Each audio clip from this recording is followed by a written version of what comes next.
ये कहानी रिया की है, जो कि एक बड़ी बिजनेस विमेन है। उसको किसी के दर्द से कोई फर्क नहीं पड़ता। उसके लिए अपने काम से बढ़कर कुछ नहीं। ये क्या बना रखा है? ये खिलाओगे तुम उनको? माफ करना छोटी मालकिन, मैं फिर से बना देता हूँ। अरे क्या हुआ बहू, क्यों चिल्ला रही हो इन पर इतनी सुबह सुबह? अब क्या कर दिया इन्होंने? मम्मी जी, अभी दोपहर को मेरे बहुत ही इंपॉर्टेंट गेस्ट आने वाले हैं और इनका खाना ऐसा है बेस्वाद। अगर ये खाएंगे तो क्या सोचेंगे? इनको अभी के अभी नौकरी से निकाल दो। मुझे ऐसे लोग काम पर नहीं चाहिए जिनको ठीक से काम करना नहीं आता।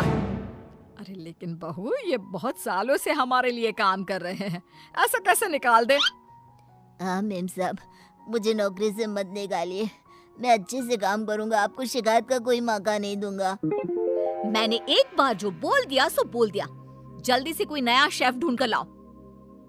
अगले दिन ऑफिस में, ये सब क्या है? अभी तक ये काम पूरा क्यों नहीं हुआ है?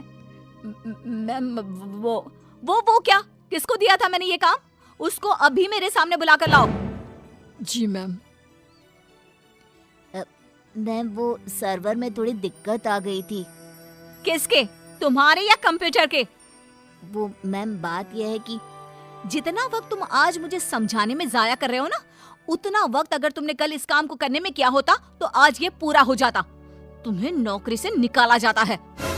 मैम प्लीज ऐसा मत करिए, मेरे छोटे छोटे बच्चे हैं, अगर मेरी नौकरी चली गई तो। ये सब तुमको ऐसा काम करने से पहले सोचना चाहिए था। मैम मुझे एक मौका और दीजिए, मैं अभी पूरा करके लाता हूँ। ये जो मौका था, यही तुम्हारा आखिरी मौका था जो तुमने गंवा दिया। मैं और कुछ नहीं सुनना चाहती। मेरी कंपनी में तुम जैसे कामचोरों के लिए कोई जगह नहीं है।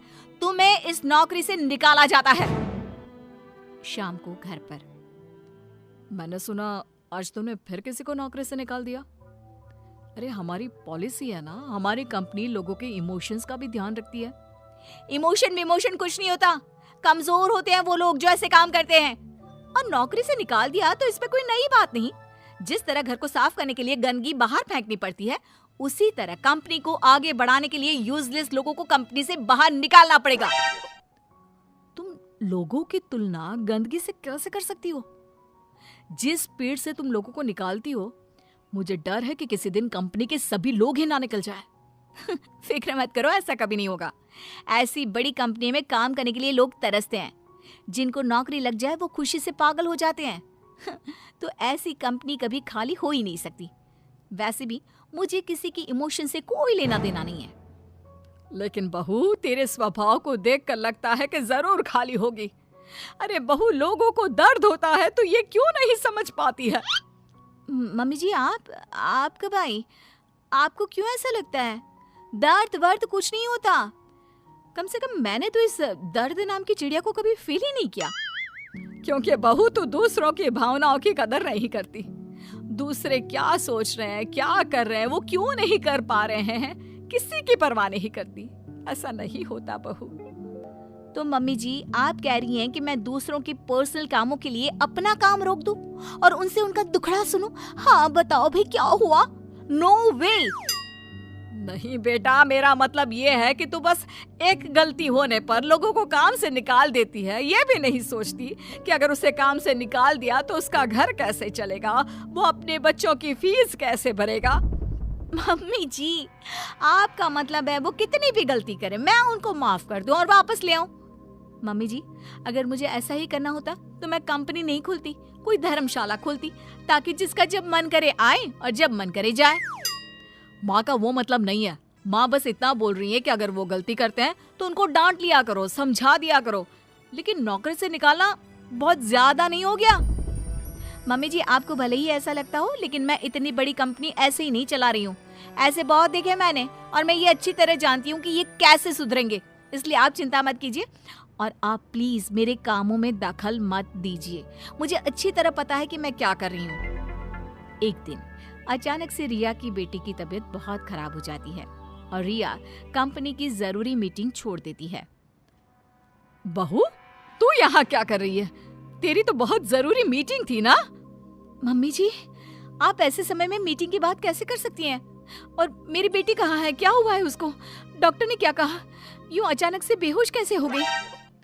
उसका बीपी लो हो गया था, जिसकी वजह से वो चक्कर खाकर गिर पड़ी और उसको थोड़ा बुखार भी है। अच्छा हुआ, कोई ज्यादा घबराने वाली बात नहीं है, मैं तो डर ही गई थी। और बहू तेरी मीटिंग, उसका क्या हुआ? तुझे तो भारी नुकसान हो गया होगा। होने दीजिए मम्मी जी, मेरे लिए इस वक्त मेरी बेटी से बढ़कर कुछ भी नहीं है। ऐसी मीटिंग्स तो फिर आती रहेंगी। लेकिन बहू, कुछ दिनों पहले तुमने ही कहा था कि किसी के निजी काम के लिए तुम्हारा काम नहीं रुकेगा, तो फिर ये सब क्या है? मम्मी जी, आपको क्या हो गया है? ये किसी का भी निजी काम नहीं है, ये मेरा अपना निजी काम है। वही तो बहू, जब तुम्हारा काम था तो तुम सब कुछ छोड़कर यहाँ आ गई, और तुम चाहती हो कि दूसरों के घरों में कितनी भी परेशानी दिक्कत आ जाए, वो उसको छोड़कर अपने काम को पहली ड्यूटी समझे। लेकिन वही चीज अगर तुम्हारे साथ हो तो तुम अपनी पहली जिम्मेदारी अपने परिवार की तरफ समझती हो, उसके बाद तुम्हारा काम। ये कैसी नाइंसाफी है? उनके साथ तुम करो तो ठीक और वो करे तो गलत। आप सही कह रही हैं मम्मी जी, मैंने ये बात कभी समझी ही नहीं। अब तो समझ गई ना? अब से उनके साथ कुछ ऐसा मत करना, उनकी भी परेशानी समझने की कोशिश करना। हाँ मम्मी जी, अब मैं सब समझ गई हूँ। मुझे अपनी गलती का एहसास हो गया है। शायद सही कहते हैं लोग, जब तक वही दर्द आप खुद ना झेलो तब तक आप दूसरे के दर्द का अनुमान नहीं लगा सकते।